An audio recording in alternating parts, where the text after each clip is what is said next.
রাধে রাধে বন্ধুগণ, জয় শ্রীকৃষ্ণ। সমগ্র শ্রীমদ্ ভগবদ্ গীতা এবং বাংলা অনুবাদ শুনতে সঙ্গে থাকুন। আজ শ্রীমদ্ ভগবদ্ গীতার ষোড়শ অধ্যায় দৈবাসুর সম্পদ বিভাগ যোগের শ্লোক 8 থেকে 10। ওম নমঃ ভগবত বাসুদেবায়। অসত্যম অপ্রতিষ্ঠম তে জগৎ আহু অনিশ্বরম অপরস্পর সদ্ভুবম কৃমোন্নত ক্রাম হৈতুকম। অর্থাৎ আসরিক স্বভাব বিশিষ্ট ব্যক্তিরা বলে যে এই জগৎ মিথ্যা, অবলম্বনহীন ও ঈশ্বর শূন্য। কামবশত এই জগৎ উৎপন্ন হয়েছে এবং কাম ছাড়া আর অন্য কোনো কারণ নেই। এর তাৎপর্য, আসরিক ভাবাপন্ন মানুষেরা সিদ্ধান্ত করে যে এই জগৎটি অলীক, এর পিছনে কোনো কার্যকারণ নেই, এর কোনো নিয়ন্তা নেই, কোনো উদ্দেশ্য নেই, সব কিছুই মিথ্যা।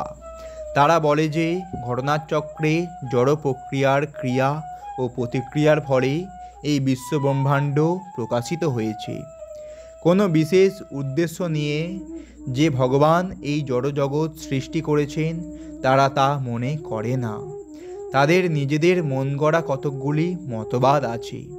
এই জগৎ আপনা হতেই প্রকাশিত হয়েছে এবং এর পেছনে যে ভগবান রয়েছে সেটি বিশ্বাস করার কোনো কারণই নেই। তাদের কাছে চেতন ও জড়ের কোনো পার্থক্য নেই এবং তারা পরম চেতনকে স্বীকার করে না। তাদের কাছে সবই কেবল জড় এবং সমস্ত বিশ্বব্রহ্মাণ্ড হচ্ছে একটি অজ্ঞানতার পিণ্ড। তাদের মত অনুসারে সব কিছুই শূন্য এবং যা কিছুরই অস্তিত্বের প্রকাশ দেখা যায় তা কেবল আমাদের উপলব্ধির ভ্রম।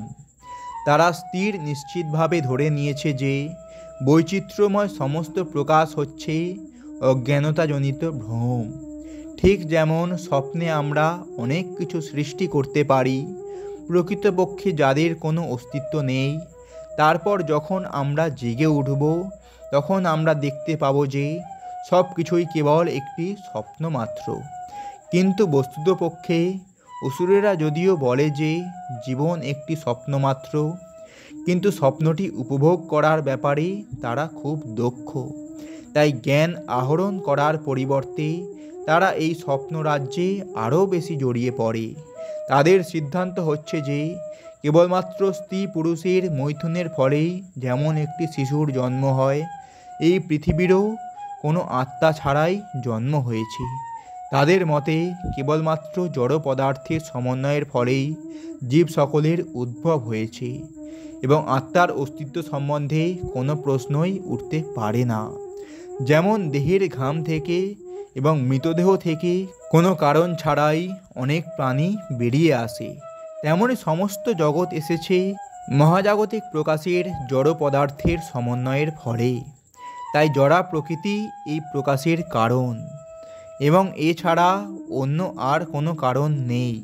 তারা ভগবদ্ গীতায় শ্রীকৃষ্ণের কথা বিশ্বাস করে না।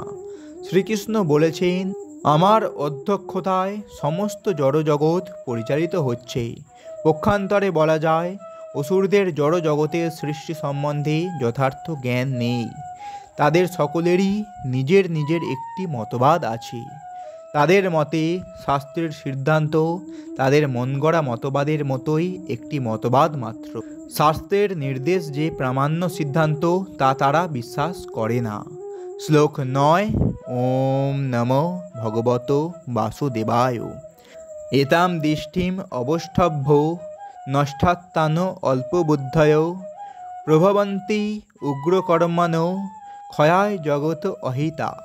অর্থাৎ এই প্রকার সিদ্ধান্ত অবলম্বন করে আত্মতত্ত্ব জ্ঞানহীন, অল্প বুদ্ধিসম্পন্ন, উগ্রকর্মা ও অনিষ্টকারী অসুরেরা জগৎ ধ্বংসকারী কার্যে প্রভাব বিস্তার করে। এর তাৎপর্য, আসরিক ভাবাপন্ন মানুষেরা যে ধরনের কাজকর্মে নিযুক্ত তা পৃথিবীকে ধ্বংসের পথে নিয়ে যাবে। ভগবান এখানে বলেছেন যে তারা অল্প বুদ্ধিসম্পন্ন। জড়বাদী যাদের ভগবান সম্বন্ধে কোনো জ্ঞানই নেই, তারা মনে করে যে তারা উন্নত। কিন্তু ভগবদ্গীতার নির্দেশ অনুসারে তারা অল্প বুদ্ধিসম্পন্ন এবং সব রকমের কাণ্ডজ্ঞানহীন। তারা চরমভাবে এই জড় জগৎকে ভোগ করতে চেষ্টা করে। তাই তারা ইন্দ্রিয় সুখ ভোগের জন্য সর্বদাই কিছু না কিছু আবিষ্কার করতে ব্যস্ত। এই ধরনের জড় আবিষ্কারগুলিকে মানব সভ্যতার উন্নতি বলে মনে করা হচ্ছে, কিন্তু তার ফলে মানুষেরা আরও বেশি নিষ্ঠুর ও হিংস্র হয়ে উঠেছে, পশুর প্রতি নিষ্ঠুর হয়ে উঠেছে এবং অন্য মানুষের প্রতি নিষ্ঠুর হয়ে উঠেছে। পরস্পরের মধ্যে কী রকম আচরণ করা উচিত তার কোনো ধারণাই তাদের নেই। আসরিক মানুষদের মধ্যে পশু হত্যার প্রবণতা অত্যন্ত প্রবল। এই ধরনের মানুষকে পৃথিবীর শত্রু বলে গণ্য করা হয়, কারণ অবশেষে একদিন তারা এমন একটা কিছু তৈরি করবে বা আবিষ্কার করবে যা সমস্ত সৃষ্টিকে ধ্বংস করবে। পরোক্ষভাবে এই শ্লোকে পারমাণবিক অস্ত্রশস্ত্র আবিষ্কারের আভাস দেওয়া হচ্ছে, যে সম্বন্ধে আজ সারা জগৎ গর্বিত। যে কোনো মুহূর্তে যুদ্ধ শুরু হতে পারে এবং তখন এই সমস্ত পারমাণবিক অস্ত্রগুলি ব্যাপক ধ্বংস সাধন করবে। এই প্রকার জিনিস সৃষ্টি হয়েছে কেবলমাত্র জগৎকে ধ্বংস করার জন্য, এবং এখানে তারই ইঙ্গিত দেওয়া হয়েছে। নাস্তিকতার প্রভাবে মানব সমাজে যে ধরনের অস্ত্রগুলি আবিষ্কার করা হয়েছে সেগুলি জগতের শান্তি ও সমৃদ্ধির জন্য নয়। শ্লোক 10। ওম নমো ভগবতো বাসুদেবায়। কামম আশ্রিত্য দুষ্পুরম দম্ভমান মদাস্মিতা মহাৎ গৃহীতা অসৎ গ্রহান প্রবর্তন্তে অশুচিব্রতা।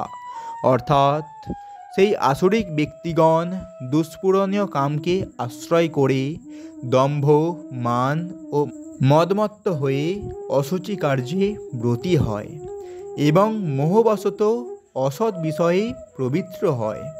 এর তাৎপর্য, এখানে আসরিক মনোবৃত্তির বর্ণনা করা হয়েছে। অসুরদের কাম কখনো তৃপ্ত হয় না। তাদের জাগতিক সুখভোগের তৃপ্তিহীন বাসনা ক্রমান্বয়ে বর্ধিত হতে থাকে। যদিও অনিত্য বস্তু গ্রহণ করার ফলে তারা সর্বদাই উৎকণ্ঠায় পূর্ণ, তবুও মোহের বশে তারা এই ধরনের কাজকর্মে প্রতিনিয়তই নিযুক্ত থাকে।